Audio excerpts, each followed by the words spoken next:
पुढची आणखीन एक महत्त्वाची बातमी। औरंगाबादच्या पैठण इथं जायकवाडी धरणाच्या पायथ्याशी असलेल्या पुलाला कठडेच नसल्यानं पुलावरनं कार पाण्यात कोसळली। मात्र सुदैवानं नदीपात्रामध्ये पाणी थोडंच असल्यानं कारमधल्या तिघांना पाण्यातनं सुखरूप बाहेर काढण्यात आलंय। अरुंद असलेल्या या पुलाला गेले कित्येक वर्ष कठडेच नसल्यानं हा अपघात झाल्याचं समजतंय। 20 फूट खोल नदीत ही कार पडलेली होती। मात्र या कारमधल्या तीनही जणांना सुखरूपपणे बाहेर काढण्यामध्ये यश आलेलं आहे। या पुलाला कठडेच नसल्यानं ही दुर्घटना घडल्याचं बोललं जात आहे।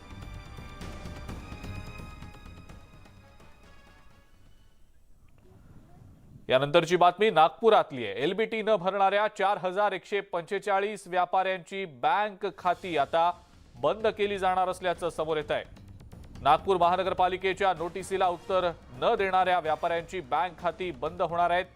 नागपुरातील उद्योजक, व्यापारी आणि बिल्डर्सची ही बँक खाती बंद होत आहेत। व्यापाऱ्यांना महानगरपालिकेच्या एलबीटी विभागाकडे आपलं विवरणपत्र सादर करणं हे खरं तर अनिवार्य आहे। मात्र विवरणपत्र सादर न केल्यामुळे दंडात्मक कारवाई का करू नये अशा आशयाची एक नोटीस महानगरपालिकेनं या व्यापाऱ्यांना, व्यावसायिकांना, बिल्डर्सना पाठवलेली होती।